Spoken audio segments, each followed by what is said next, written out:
guys, so I'm gonna get straight into this. So if you're new here, my name is Jax. I'm an expat. I've been living in Dubai for the last 19 years. And I think it's safe to say that we are all as stressed out as it can get in this whole epidemic, with this whole quarantine, not knowing what's gonna happen.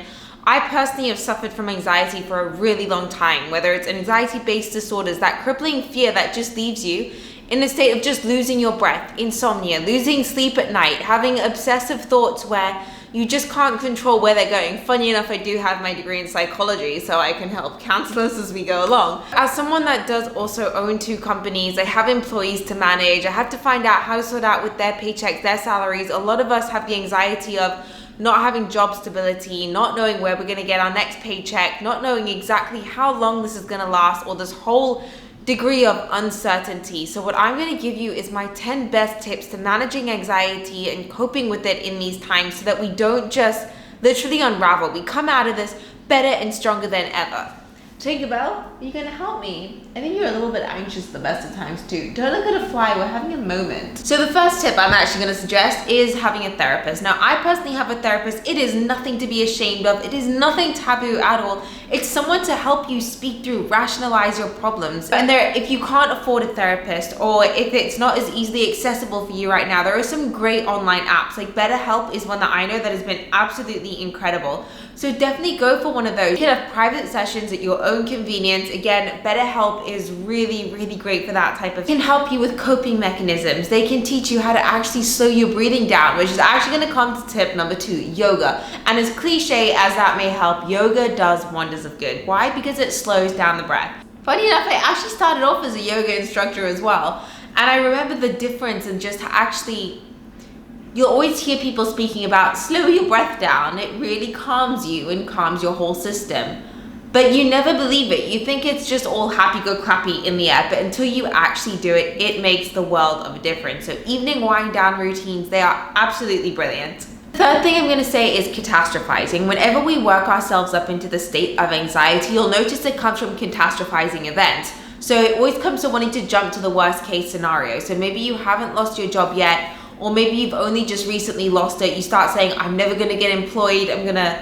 We just catastrophize and think of the worst case scenario. And sometimes it helps to think and write it down. When I write down why I'm panicking and why I have so much anxiety over a specific scenario or situation, I realize that the panic has come from me jumping 10 steps ahead. Now remember, anxiety comes from worrying about the future, and depression comes from worrying about the past. I know what you're thinking, Jax, you're full of those words of wisdom.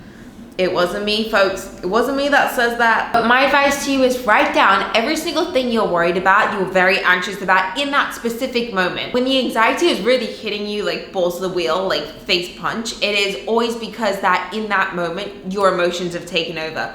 When your emotions have taken over, you're not thinking like rationally or logically anymore. You're thinking irrationally. So what helps you rationalize things and actually breathe through them is writing it down. What is the worst case scenario that I'm thinking about? Is that actually as likely? If it is gonna happen, what can I do about it? What is gonna be this plan A, B, C, D? Sometimes that really helps you work through things. The next thing I'm gonna tell you, number 4, is distraction. Now, anxiety comes from like an overactive mind. So distraction can be from reading a book, from listening to a podcast, to watching a Netflix series, to painting, to drawing, a puzzle. Puzzles are great. And if you don't have a physical puzzle with you now, there are some really cool puzzle apps on the App Store. You can stretch. You can follow a YouTube stretching and meditation time, like that. Tip of the teeth, the tongue, lip. So next thing I'm going to advise you is resisting clutch behaviors. And when we're anxious, sometimes we have a feel-good clutch behavior, whether it's smoking, whether it's drinking, whether it's avoiding or restricting food, picking at your nails, where there are so many different clutch behaviors. Be aware of them, or whether it's catastrophizing, locking yourself up in your room, isolating yourself, which a lot of people tend to do, and this is not time for isolation, then I would definitely recommend that you just be aware of your clutch behaviors. When that anxiety really clicks in and triggers you, what do you notice that you're doing? Write it down. It slows your body down and it forces you again to just come back into the present. That's why writing is such a powerful tool. Again, the anxiety is from catastrophizing what might happen, and writing it down just brings you right to the here and the now. Right here, right now. Like, like the song says. That's what all the cool kids do. We rap to lyrics. I was never a cool kid at school. I was actually a nerd, side note. I like to use, something that I swear by is I like to use a lot of external references, external sources. So by that, I mean like oil. So things in my environment to help me calm down. So I used a lot of essential oils. I have an oil diffuser that I use and I love it. So in the mornings, I like to use peppermint extracts, and in the evenings, I like to use lavender, eucalyptus, and eucalyptus is also clearing out the lungs because we got to be looking after our lungs at the moment, as you guys well know. So those are things that help calm my body down. Himalayan salt lamps, because the light is actually therapeutic, that type of dim-based light. We have a humidifier there in the back as well. Some people like white noise when they're trying to sleep. Another thing is having plants. Now, I have a lot of plants around me. Remember, nature's lungs are our lungs. And again, it's very therapeutic, looking after the plants, watering them. Oh my gosh, I have a friend. Oh. You know, candles, music, binaural frequencies. So I swear by binaural frequencies. I actually use them from this specific website, HypnoTalk, and I use that to help me. I have guided sleep meditations. So I read a book before I'm falling asleep, but if I still really can't and I'm anxious, then I will use some type of guided meditation, some sleep hypnosis. And again, I'm going to put the links down below to the actual websites that I use these type of things from, where I download them. And honestly, it's been a huge game changer. Another thing I'm going to suggest is getting a hobby. Now, I go on Skillshare.com. I learned how to edit my videos. I learned how to do photography. They have the most incredible resources. So every time your mind, again, is jumping forward, bring it back to something in the present. So to something that forces you to be there in that moment, like a course. And honestly, it's been a lot of fun. You can do it online, whether it's a nutrition degree, whether it's a baking class, whether I did a wedding planner, because although I'm single Pringle, I have serious wedding fever, I swear. Take a while, I just need someone to wife me. Okay, I'm having anxiety about this. I'm too single. Mwah. Another thing I'm going to suggest is teas. Now, teas do help calm your body because there's something very comforting about a warm drink and a warm beverage. It causes your muscles to loosen up, relax. So I use calm magnesium tea, and I also swear by GABA. Now, GABA is a natural neurotransmitter that relaxes your body. I use it to fly. I use it for absolutely everything. I take one every evening. And again, if I'm feeling anxiety throughout the day, I'll just have a GABA, and it's made the world of a difference. Completely natural. You know who that message is? I got all excited thinking it was a friend, but it was my bank. The next thing I'm going to suggest is self-care. Now, a lot of the time when we're very anxious, our body falls apart, and then that causes even more anxiety. You know, you've let yourself go, you haven't looked after yourself, you've not done any TLC, and sometimes looking after your body is just a way of just giving that kindness and that empathy back to you, where you think, okay, I'm good now, I've looked after myself. You know when you come out of a hairdressing appointment and you feel like, honestly, a new human being. You're wearing a new pair of underwear that's matching, even though no one can see it, unless you want people to see it, which is absolutely great. New piece of matching underwear, or it's when you've just gotten your legs waxed and you feel on top of the world. You just literally walk into a grocery store, like, you know that TikTok meme, I'm a bitch, I'm a boss, I'm a bitch, I'm a boss, I'm a bitch, I'm a boss. Like, that is what you feel, and that's just because you've invested time and effort into self-care. I'm gonna do a whole different video on self-care as well, so if that's something that you guys would like to see, then let me know in the comment section below, even though I'm doing it anyways, but let me know what you guys like to do for self-care. What makes you feel like